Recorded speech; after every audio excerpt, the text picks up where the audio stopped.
masuk ke agama Allah ini afwaja, dengan berbondong-bondong. Afwaj itu nama dari fauj. Fauj itu artinya apa? Artinya adalah gelombang, ombak. Bergelombang-gelombang orang masuk Islam. Tapi apa kata Allah? Fasabbih bihamdi rabbika wastaghfir. Bertasbihlah kepada Allah dan kemudian beristighfarlah. Ibu-ibu, kita menang ini. Rasulullah menang, bisa menaklukkan Mekah, tapi Allah menyuruh beristighfar. Agar apa? Jangan Rasulullah terlalu berbahagia dengan kemenangan ini. Karena kemenangan di dunia ini sifatnya tidak lama. Karena itu tatkala kita menyadari kita dapat jabatan yang baru, kita bersyukur, tapi juga kita perlu menyadari ini min fadli rabbi, ini karunia dari Allah. Kita dapat, Allah amanahkan dapat anak yang baru, keturunan yang baru, keluarga yang baru dan sebagainya. Kita bersyukur tapi perlu dijaga. Karena itu sering sekali orang-orang ditimpa dengan bencana, ditimpa dengan musibah ketika dia terlalu berbahagia dan kemudian lupa dengan Allah. Maka menasihati orang ketika dia sedang berbahagia itu jauh lebih susah dibanding menasihati orang ketika dia sedang susah. Karena ketika dia sedang berbahagia, karena dia merasa dia memiliki segalanya, maka nanti di akhirat al-mulku yawma idzin lillah yahkumu bainahum. Nih, yahkum juga bahasa Arab dan juga diartikan ke bahasa Indonesia. Allah yang menghukum di antara kalian. Allah yang kemudian menyelesaikan permasalahan di antara kalian. Juga yang tadi ya, kayak bahasa Arab kemudian dijadikan bahasa Indonesia, kayaknya wasit nih. Wasit itu artinya bahasa Arab penengah, wasata dari kata-kata wasatan di tengah. Maka wasit itu bahasa Arab. Yahkum. Maka nanti dalam artian ketika jabatan yang kita punya, Allah Subhanahu wa taala tidak bisa memberikan apa-apa kepada kita. Maka Allah yang saling menghukum di antara kita, Allah yang kemudian menyelesaikan perkara dan sengketa di antara kita. Ketika kita memahami bahwasanya nanti di akhirat Allah Subhanahu wa taala yang berkuasa segala-galanya, maka kita tidak perlu berkecil hati, tidak perlu terlalu banyak bersedih, tidak perlu terlalu kemudian depresi tatkala kita dizalimi di dunia ini. Siksaan yang ada di dunia tidak akan berlangsung lama. Kezaliman orang lain pada kita tidak akan berlangsung lama. Pemerintah, pemimpin, negara, siapapun itu orang yang di atas, tatkala dia kemudian merasa memiliki segala-galanya dan dia diktator dan kemudian menzalimi banyak orang, kita tidak perlu cemas dan tidak perlu takut. Karena kita meyakini ada Allah yang Maha Adil. Ibu yang Allah muliakan, di hari kiamat nanti semuanya akan terjadi kisos di antara semuanya, termasuk di antara binatang. Dalam hadis Rasulullah SAW mengatakan, nanti di hari kiamat, tatkala semua dikumpulkan di padang mahsyar dan dimulai hisab, Allah pertama kali memulai hisab di antara binatang. Ketika ada satu kambing menanduk kambing yang lain di dunia, nanti di akhirat dia tanduk juga oleh kambing ini dengan bentuk yang sama. Tapi apa? Binatang ketika semua sudah setara, mereka kemudian Allah hancurkan dan menjadi debu. Karena itu orang-orang kafir dalam surah An-Naba, wa yaqul kafiru ya laitani kuntu turaba. Ya, seandainya saja kita juga jadi debu kayak binatang ini, selesai urusan kita. Tapi tidak, manusia ada konsekuensi dari dosa dan kemaksiatannya. Ketika dia bermaksiat, tidak cukup dengan dikisos saja, tidak cukup dengan diadili saja, mereka juga disiksa dan dibakar oleh Allah Subhanahu wa taala nanti di hari kiamat. Nah, ini Allah Subhanahu wa taala mengatakan falladzina amanu, maka orang-orang yang beriman wa 'amilus shalihat, selalu keimanan itu menuntut amal. Keimanan tanpa amal itu orang fasik. Amal tanpa keimanan itu orang munafik. Maka dua hal ini harus beriringan. Fi jannatin na'im, di surga na'im. Maka ibu yang Allah muliakan, keimanan yang kita punya harus melahirkan amal. Itu yang saya sampaikan. Ketika kita percaya dengan semua apa yang kita pelajari ini, ketika kita kemudian meyakini ternyata Allah yang menyampaikan hal ini, Allah yang menegur kita, Allah yang kemudian mengarahkan kita, dan masih saja tidak kita amalkan, maka siap-siap saja, berhati-hati saja, kita masuk pada kategori orang-orang setidaknya adalah orang-orang yang fasik. Azab, hukuman dari Allah ataupun teguran pada orang yang tahu jauh lebih besar dibanding orang yang tidak tahu. Sama, kita punya anak nih, ada satu yang sudah kelas 5 SD, satu kelas 2 SD. Tapi ini berdua sama-sama bikin kesalahan. Kita pasti akan lebih marah kepada yang lebih besar karena dia sudah besar dan dia sudah tahu. Maka orang-orang yang kemudian beriman dan tidak mengamalkan apa yang dia pahami, maka kemudian akan ada hukuman yang keras dari Allah Subhanahu wa taala. Maka keimanan itu tidak cukup hanya di lisan saja. Harus diamalkan. Dan tidak cukup hanya di hati saja. Butuh amalan. Oh, tidak apa amalan seketik asalkan ikhlas. Iya benar, tapi ikhlas yang benar itu melahirkan amal. Bentuk dia bertahan dengan kerja tersebut adalah bukti keikhlasannya dia. Bukan berarti kemudian ia biarin sedikit tapi asal ikhlas. Bukan seperti itu memahaminya. Orang yang ikhlas akan terus bertahan. Maka ikhlas bahasa lainnya adalah ketahanan mental. Tahan untuk selalu beramal dengan segala kondisi, susah, senang dan sebagainya. Maka apakah ketika kita dalam kondisi susah kemudian kita tidak beramal? Bukan seperti itu memahaminya. Ibu yang Allah muliakan dalam masalah sholat ya. Kalau ibu mungkin ada keringanan ketika haid nifas ada keringanan. Tapi ya, di luar kondisi itu tidak ada alasan dari Allah kemudian untuk bagaimana mereka meninggalkan sholat. Bayangkan kondisi sakit. Ya yang sakit istirahatlah sholat ini tidak bisa. Nggak bisa berdiri duduk, nggak bisa duduk berbaring, nggak bisa berbaring dengan mata. Ibu-ibu hari gempa, tidak ada istilah ibu nak sholat. Sedang lari, sholat lari. Orang sedang parah, musuh digumpul bang. Tetap sholat, nggak ada keringanan untuk tidak sholat. Terjadi gunung meletus, sholat, nggak ada istilah kemudian kita meninggalkan sholat. Tidak, terjadi banjir bandang. Karena itu ada kondisi sholat, Allah memberikan keringanan untuk ketika mungkin tidak mampu dia pada kondisi menghadap kiblat ya sudah. Kondisi lari terbirit-birit tetap sholat. Ada fikirnya. Namanya salat khauf. Salat pada kondisi takut.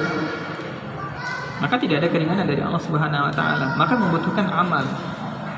Maka kemudian orang yang beriman mengaku dia beriman kepada Allah, kan cukup kita beriman pada Allah tapi kemudian tidak beramal, maka ini percuma.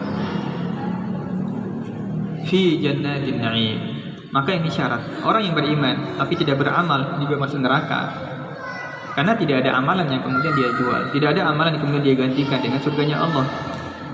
Maka syarat dia masuk surga adalah dua tadi, beriman dan beramal.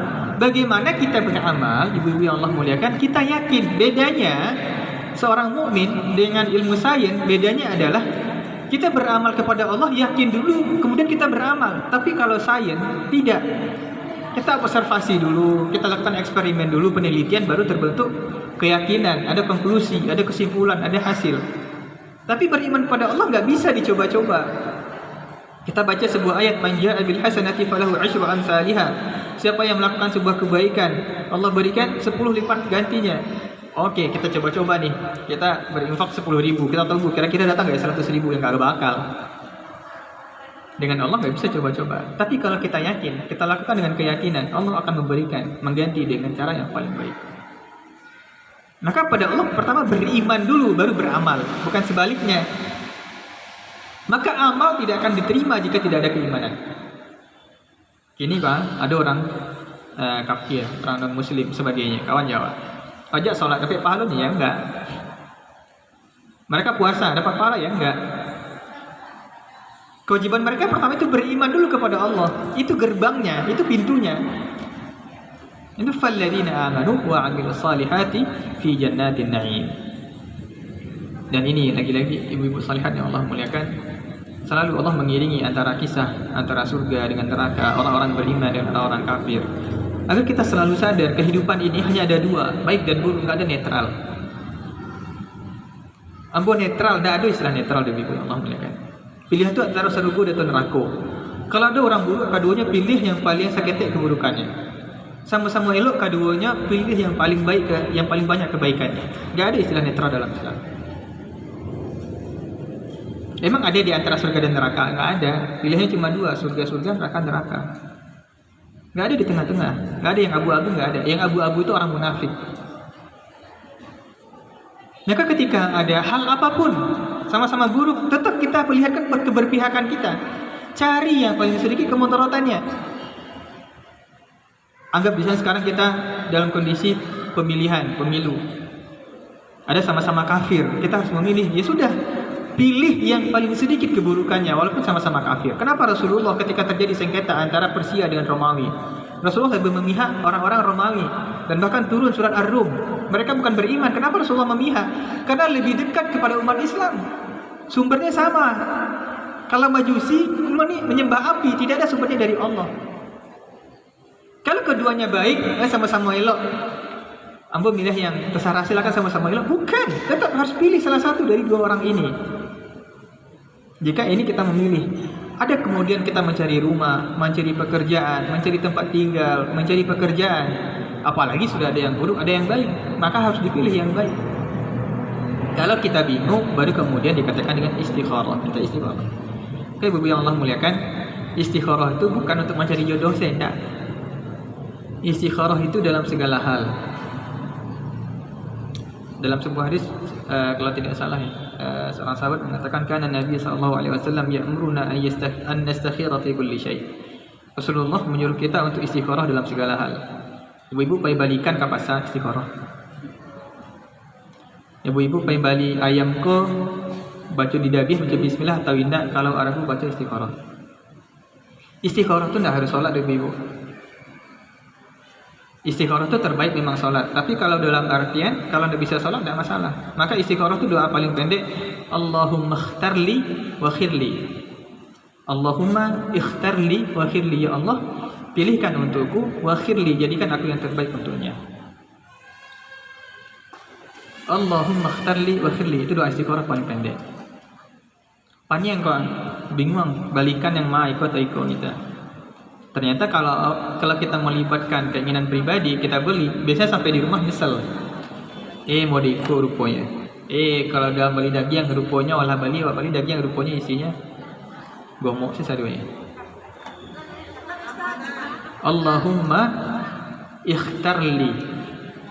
Ataupun kalau digabungkan Allahumma ikhtarli wa khirli. Ya Allah, pilihkan untukku dan jadikan aku yang baik untuknya.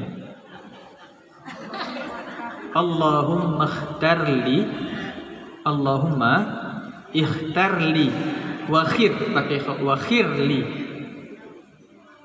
Allahumma ikhtarli wa khirli.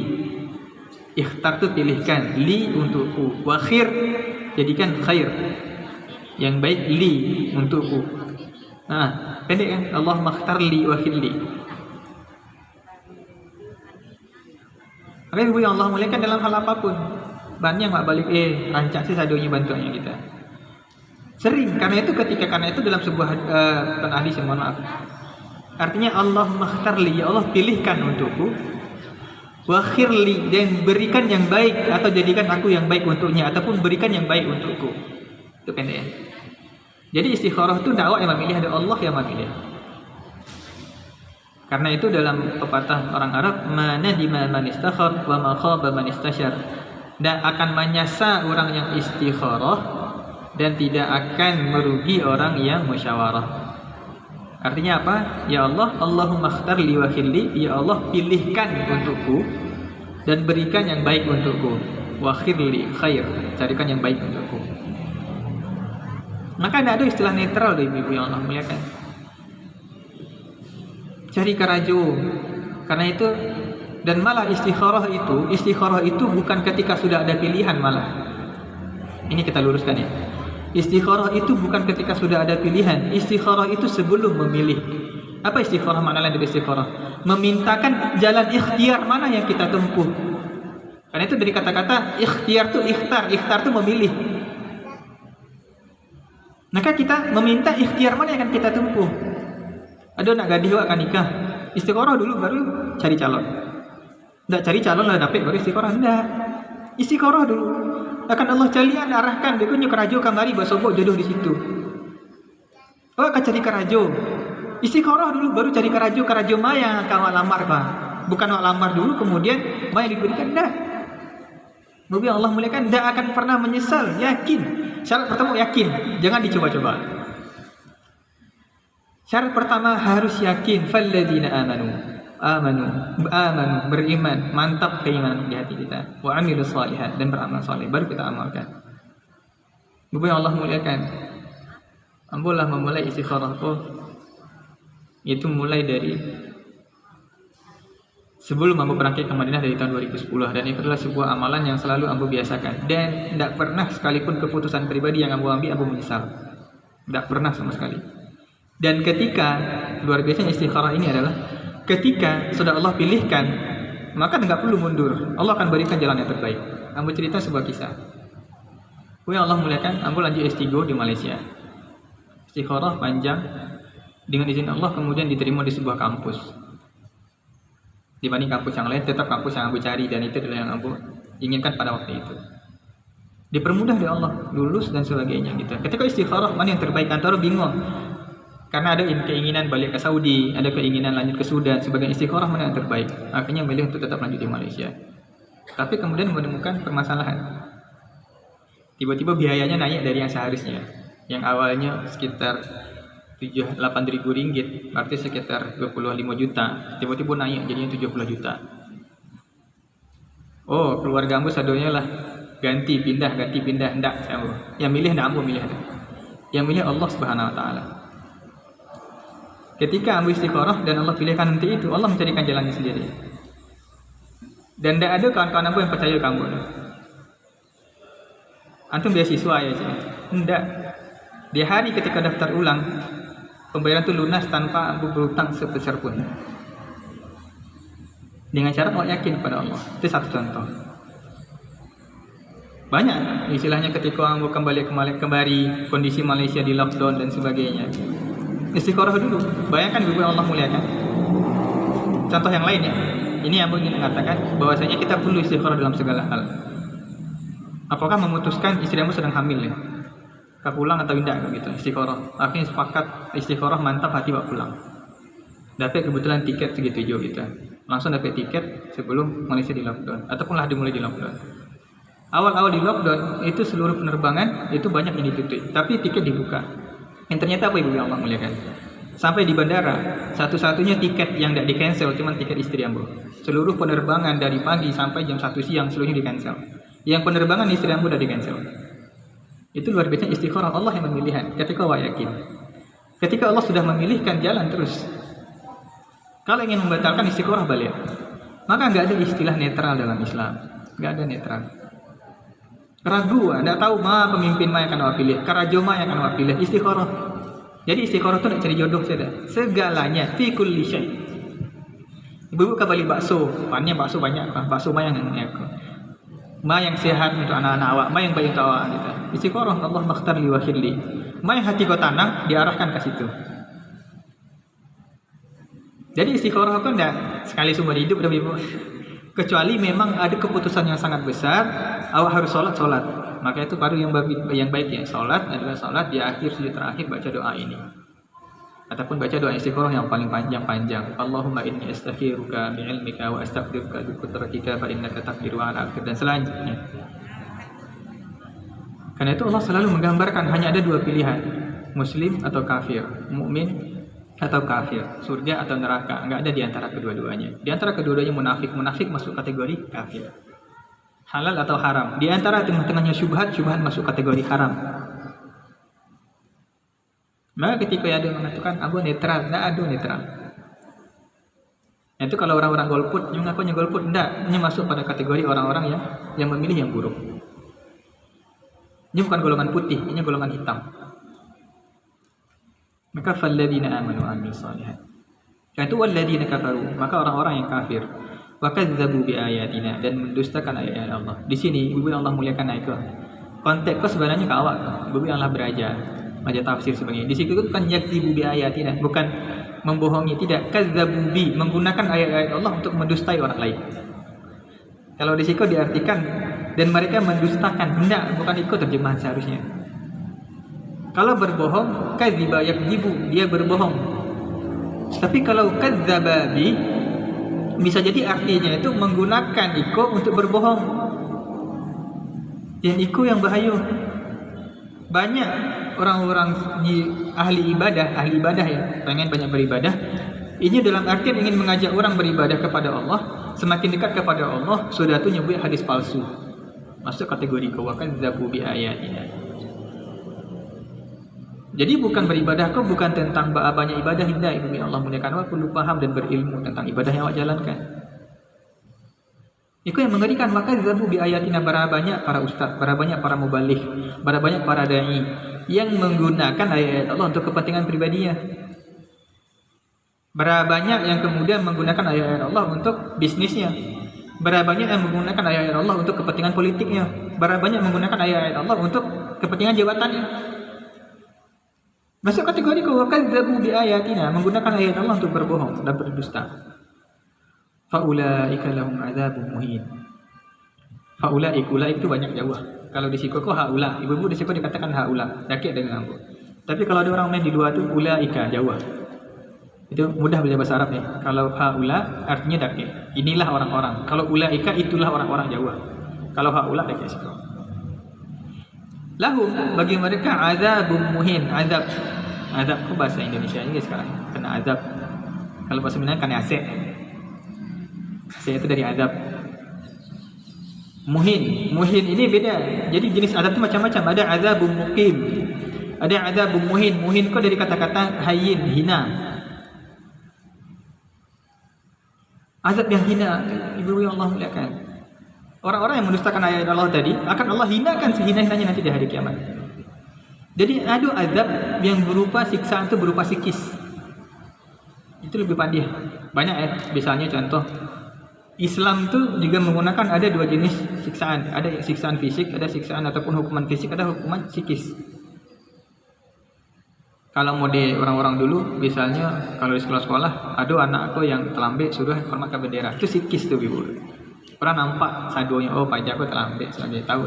Apalagi kalau ditulis di situ, saya tidak ini misalnya. Itu psikis.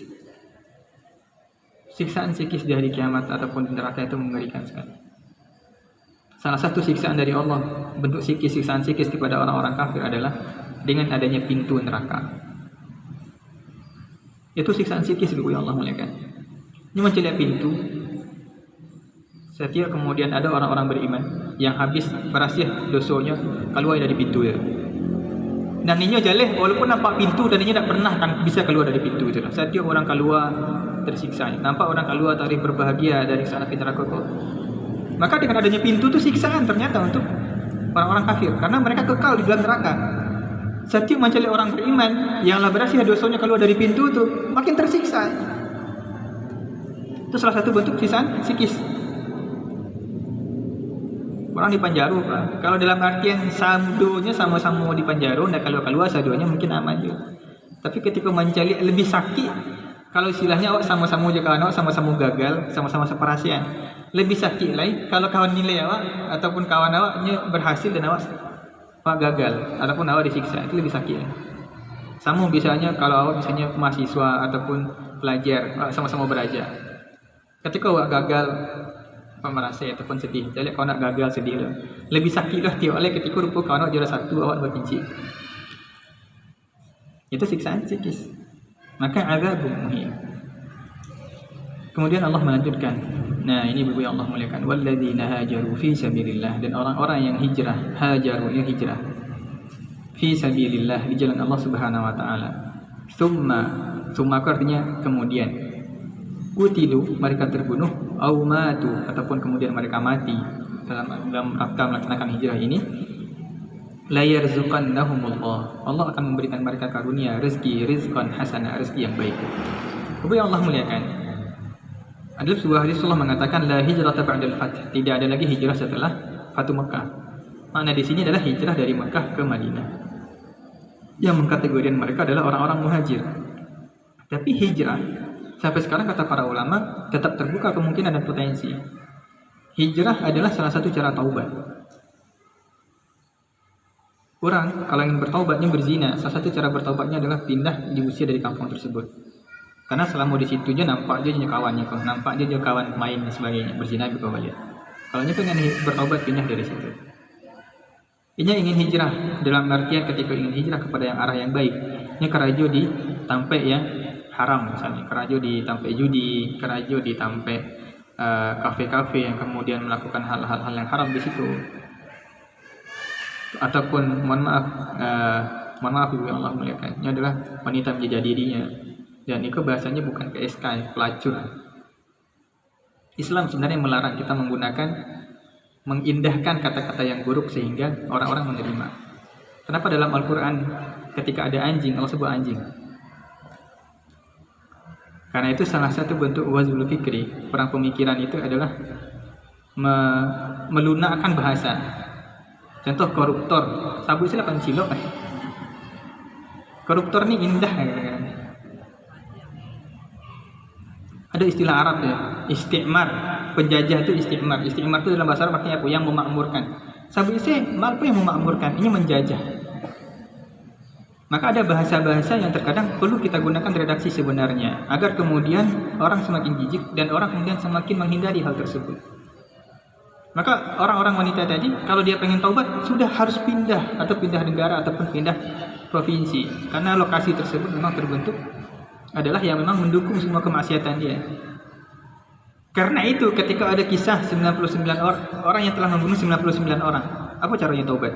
Pindah kampung. Selagi bersebut je kawan itu jo, bersebut je orang itu jo, nya karajo terlakukan itu jo. Maka ketika prosesnya hijrah, nya berjalan ke situ dan nya terbunuh, nya mati, maka Allah akan ganti dengan yang baik. Nah, ibu-ibu yang Allah muliakan, hijrah ini adalah sesuatu yang sangat berat. Tidak gampang, tidak mudah. Proses hijrah itu adalah pindah dari satu kondisi ke kondisi yang lain, dari sesuatu yang buruk ke yang baik. Itu tidak mudah dan tidak gampang. Namun akan bernilai sia-sia jika dia melakukan hijrah ini gara-gara orang lain. Karena itu kenapa Rasulullah dalam hadis niat itu yang sering masyhur innamal a'malu binniyat. Kemudian dijelaskan, diberikan contoh oleh Rasulullah, faman kanat hijratuhu lidunya yusibuha, siapa yang hijrahnya untuk dunia yang ingin dia dapatkan, aw imra'atin yankihuha, ataupun wanita yang ingin dia nikahi, fa hijratuhu ila ma hajara ilaih, maka hijrahnya adalah tergantung dengan apa yang dia niatkan. Bukankah menikahi wanita bagian dari dunia? Tapi ternyata ada kasus ketika itu, ada salah seorang sahabat, dia pergi hijrah karena ditantang oleh seorang wanita. Karena itu ada dikatakan muhajir Ummu Hani. Jadi dia mencintai seorang wanita namanya Ummu Hani. Ummu Hani ini nantang. Kalau memang kamu pengen nikahin saya, udah kamu hijrah. Dia pergi hijrah. Ternyata hijrah dia tidak bernilai di sisi Allah. Maka kalau taubat, ada orang yang mu'alaf ataupun taubat sebagainya gara-gara ingin menikah, berhati-hati, takut nanti tidak Allah terima dan malah kembali. Karena itu Islam sendiri, ketika ada orang pengen masuk Islam, idealnya itu disuruh balik. Bukan masuk Islam, balik dulu. Sampai 3 kalinya mengatakan ingin masuk Islam baru terima syahadatnya. Tidak bisa otomatis orang tu langsung masuk Islam, terima, tidak mau itu dah kita. Nanti Islam itu tidak memaksa seseorang, karena konsekuensi setelah masuk Islam tidak bisa sembarangan keluar lagi. Asal masuk, tidak bisa keluar lagi. Kalau keluar, tidak ada konsekuensinya. Maka itu. La yarzuqannahumullahu rizqan hasanah wa innallaha lahu khairur raziqin. Kenapa Allah membahas tentang rezeki di sini? Dan sesungguhnya Allah adalah sebaik pemberi rezeki. Karena ibu yang Allah muliakan, banyak orang yang tidak siap untuk hijrah karena masalah rezeki. Ini kapi yang masuk Islam. Konsekuensi dari itu ini dipecat dari sampai kerajaannya, diusir dari keluarganya, dicarian dari lakinya, sebagainya. Maka yakin, ketika kalian yakin kepada Allah, Allah yang memberikan rezeki. Karena itu kenapa mu'allaf berhak mendapatkan zakat. Karena konsekuensi harta tadi. Orang tidak siap meninggalkan sampai karaja yang haram. Karena masalah rezeki. Maka syarat untuk dia betul-betul berhijrah, syarat tadi lagi, falladzina amanu, harus yakin kepada Allah, huwa khairur raziqin, Allah sebaik-baik pemberi rezeki. Kalau tidak duduk di awal permasalahan masalah rezeki, ibu yang Allah muliakan, tidak akan bisa maksimal beribadah kepada Allah. Bentuk maksimal kita beribadah kepada Allah adalah berbanding lurus dengan keyakinan kita dengan rezeki. Itu berulang-ulang Abu sampaikan, dan berulang-ulang Allah Subhanahu wa taala sebutkan dalam Al-Qur'an. Asal berkaitan dengan ibadah, asal berkaitan sesuatu yang berat, pasti kaitannya dengan rezeki. Orang tidak siap kini bangga, bahagia, karajo ditampik-tampik yang kemudian menzalimi orang lain. Asalnya gadang, asal pitihnya gadang tidak masalah. Tapi kalau orang lain tidak penting. Dan tidak penting ketika pada posisi mendapatkan harta yang banyak, maka terkadang di situ lupa berkaitan dengan apa yang telah yakini, berkaitan dengan hal-hal yang halal dan yang haram. Dan kemudian ya Allah muliakan, tidak hanya itu, orang-orang yang memiliki keyakinan yang kokoh dan benar untuk berhijrah, untuk pindah kepada jalan yang lebih baik, la yudkhilannahum, Allah akan memasukkan mereka, adkhalatan akan memasukkan, mudkhalan yardawna, tempat masuk yang mereka ridai. Allah muliakan. Kenapa Allah sebutkan di sini yardawna, mereka ridho dengan hal itu? Karena banyak di dunia kok punya ekspektasi, Allah muliakan. Misalnya awak diiming-imingi dapat hadiah. Oh, bayangan awak tu kalau mencari orang bagi hadiah aku mereka modeko. Rupa pas dia lagi tidak sesuai dengan keinginan awak. Acok mana itu. Maka surga Allah berikan yardawna, jauh lebih besar dari ekspektasi kita ya yang ada, sehingga luar biasa surga tidak akan pernah seorang mukmin dia akan merasa dan malah kemudian mereka berpikir hal yang tidak pantas mereka dapatkan. Karena itu ketika Allah Subhanahu wa taala menawarkan kepada orang yang hampir jatuh masuk neraka, Allah selamatkan sehingga masuk ke surga. Allah katakan sal fasal. Mintalah, minta lagi kata Allah. Sampai kemudian minta ini, minta itu, minta ini. Allah yang menunjukkan, minta ini, minta itu. Setelah dia minta semuanya, Allah berikan 10 kali lipat. Karena seorang hamba tadi hampir dibakar sama Allah dan masuk ke surga, dia bertanya, "Ya Rasulullah, atahzaubi?" Maaf. Ya ay Rabbi, atahzaubi? Ya Allah, apakah engkau bercanda? Sampai seorang hamba bicara seperti itu, Allah tertawa. Itu yardawna. Mereka ridho dengan apa yang Allah berikan ini. Bentuk kalau kita ridho dengan apa yang itu adalah membuat kita nyaman dan tenteram. Jadi Allah muliakan awak panik karajo. Sudah itu wala tabayang, dak karajo jauh raka karena yakin. Istilahnya gaji awak terlambat nyagihnya. Allah nyagih bikunya potong lo gitu. Cuman karena awak butuh tapasu karajo dengan orang kok, walaupun dengan penghasilan yang sesuai dengan ekspektasi dan harapan. Maka itu menyiksa. Maka orang-orang beriman Allah berikan sesuatu dan bahkan mereka ridho dan jauh lebih ridho dari semua itu, dan sebuah karunia yang sangat besar dari Allah. Wa innallaha la'alimun halim.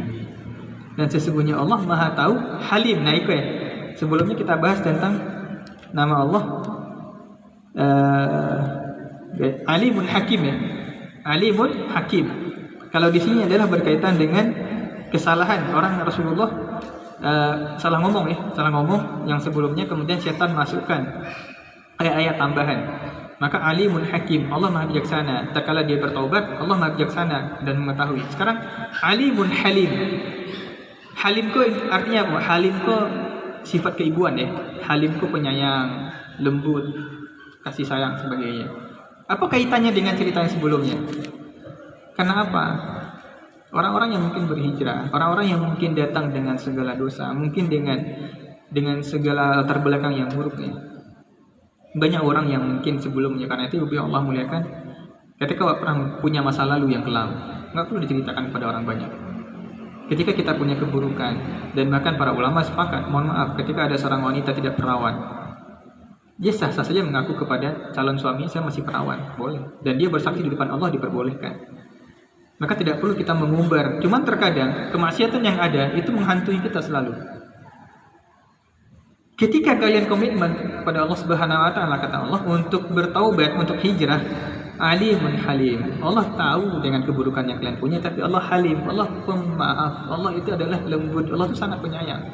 Sehingga ketika kita memahami itu, orang kok penyayang, orang kok elok. Manusia sih tahu orang kok elok, enggak pamberan, nyaman lah, apalagi dengan Allah Subhanahu wa taala. Maka ketika itu dengan segala kemaksiatan yang pernah kita punya, ketika kita datang kepada Allah dengan kondisi kemaksiatan yang kita punya dan kita berusaha untuk berbuat baik, maka Allah Halim, Alimun Halim, tahu dengan semua yang kita lakukan, tapi Allah Halim. Kalau hanya alim, fa innallaha alim, maka bisa jadi ya Allah tahu dengan seluruhnya. Bayangan di awal adalah kalau keburukan yang awak punya dan orang lain tahu, yang tak bayang di awal adalah kehancuran. Yang tak bayang di awal adalah orang akan cari itu semua keburukan awak. Tapi ketika dikunci dengan kata-kata Halim, awak menjadi tentram, awak menjadi nyaman, karena Allah Maha lembut, Allah Maha penyayang, Allah Maha santun kepada hambanya. Allah bisawab, kita cukupkan sampai di sini. Silakan jika ibu-ibu yang Allah muliakan, jika ada pertanyaan, diskusi dalam hal apapun, dipersilakan. Untuk pembahasan ini kita sambung ke Gus lagi. Silakan Gus.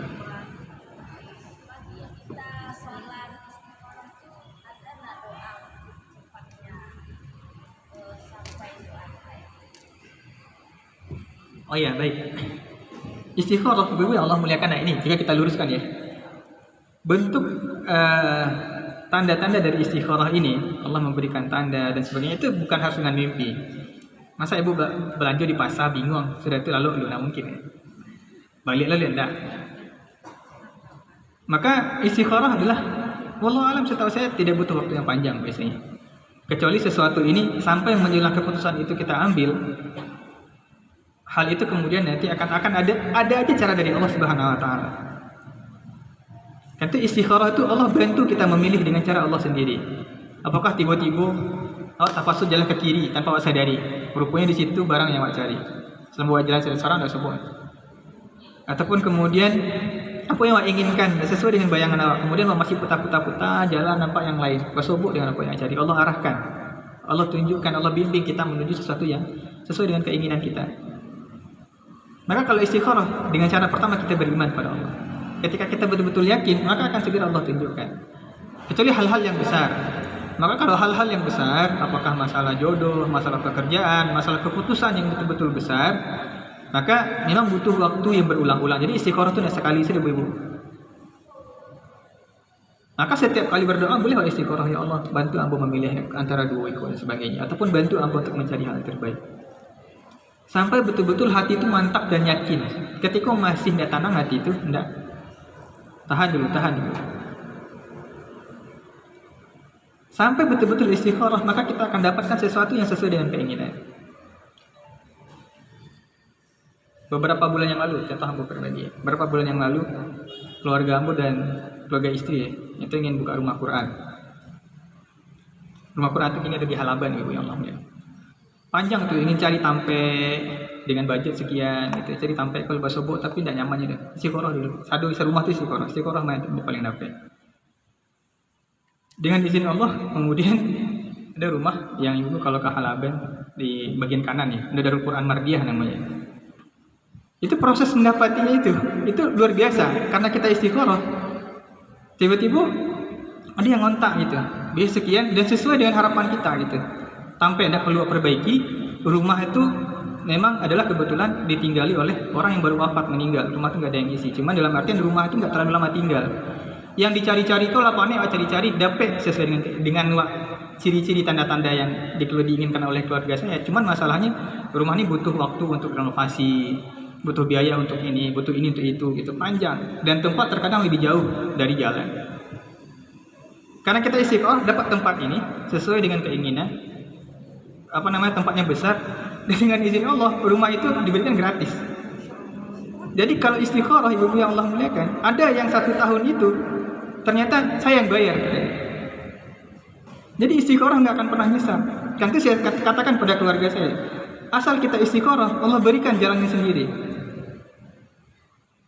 Jadi ibu yang Allah muliakan silakan kalau yang mau belajar tahsin sebagainya, mungkin nanti ada pengumuman. Itu tempatnya yang ada di setelah Masjid Bagus Salam bagian kanan. Itu dengan istikharah yang panjang itu, lama sebulan lebih. Maka istikharah itu menunggu, kita masih belum tenang nih, kapan nih kita launching ini sebagainya. Nunggu dulu ibu ini wafat. Dengan cara Allah sendiri gitu. Dan ternyata orang punya rumah memang menginginkan rumah itu untuk diisi dengan kebaikan. Cara Allah sendiri gitu. Maka istikharah Allah berikan cara sampai betul-betul nyaman dan tenteram. Nggak ada lagi sedikit pun ada rasa kayaknya masih belum cocok nih. Nah, belum cocok itu belum tanda-tanda istikharah harus kita ambil. Sampai betul-betul sampai pada kondisi kita plek dapat. Karena itu sering kita jatuh pada kondisi alhamdulillah barang kau sampai di rumah, awak beli barang sebagainya menyasar atau pakai mubazir. Itu gara-gara kita nggak istikharah. Istikharah itu makna sebenarnya adalah meminta Allah untuk memilihkan. Oke. Nah, caranya intinya paling besar selalu adalah dengan doa. Maka dengan doa bisa juga dengan sholat. Kalau nggak sholat juga nggak ada masalah. Karena itu bu, bisanya bu pakai kapasaka. Ada anawa masan, tolong balian misalnya, tolong balian kantang. Sudah itu, panjang orang jual kantang sadonya, kantang mana yang ke di Bali orang yang bawa sadonya. Maka udah nggak mungkin kan kita sholat dulu. Maka baca doa yang pendek tadi, Allah makhtarli wa khirli. Ya Allah, pilihkan yang terbaik untukku dan berikan yang baik untukku. Maka akan Allah tunjukkan, arahkan. Yakinlah sampai di rumah itu anak kita yang minta tidak akan tidak akan protes. Sering kan kita beli barang sesuatu diminta sama anak kita, sampai di rumah nak mau ikut yang dibalik dah, nak ikut yang diinginkan dah. Sering kayak gitu, karena kita tidak melibatkan Allah. Maka istikharah ini harus mulai kita biasakan. Saya sering sekali ketika ada teman-teman minta ke saya trik sebagainya. Sudah itu aku caru-caru sebagai amageci istikharah itu ketika dia mengatakan sudah seperti itu nadanya, berarti tidak yakin dengan Allah. Itu permasalahan terbesarnya di sana. Istikharah itu pertama sebelum yang lainnya. Bahasa lainnya istikharah itu apa? Minta ikhtiar apa yang kita tempuh. Itu bahasa lainnya. Karena dari kata-kata ikhtiar, istakhara, istakhiru. Ikhtiar itu artinya memilih, berusaha. Itu salah satu contoh. Maka ibu Allah muliakan tidak akan pernah menyesal. Berkaitan dengan istikharah. Dan perlu kita mulai biasakan dari kini. Termasuk biasanya anggaplah anak awak kita, anak awak ke jodoh, Pak. Walaupun anak awak tapi awak yang istikharah boleh aja. Tapi selagian minta aja anak awak untuk istikharah. Ibu yang Allah muliakan, kalau ambu cerita pengalaman istikharah ambu banyak sekali dan dalam artian kita pasti yakin dengan Allah Subhanahu wa taala. Wallahu a'lam. Silakan yang lain. Jika ada pertanyaan.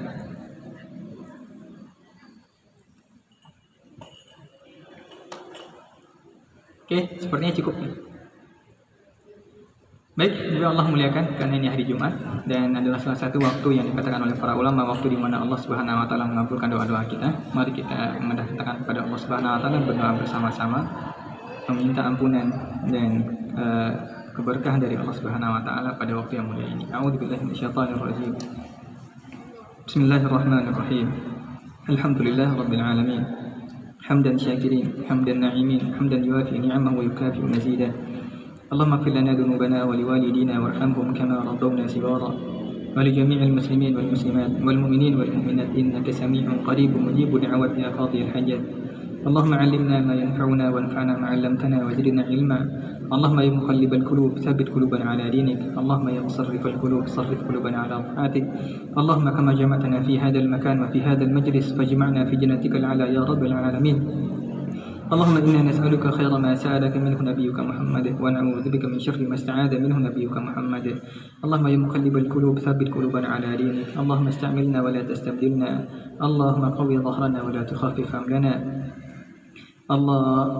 اللهم إنا نسألك بكل اسم هو لك سميت به نفسك أو أنزلته في كتابك أو استأثرت به في علم الغيب عندك أن تجعل القرآن العظيم ربيع قلوبنا ونور صدورنا وجلاء أحزاننا وذهاب همومنا وهمومنا يا رب العالمين. ربنا آتنا في الدنيا حسنة وفي الآخرة حسنة وقنا عذاب النار. سبحان ربك رب العزة عما يصفون وسلام على المرسلين والحمد لله رب العالمين. أقول قولي هذا وأستغفر الله لي ولكم ولسائر المؤمنين والمؤمنات فاستغفروه إنه هو الغفور الرحيم. السلام عليكم ورحمة الله وبركاته.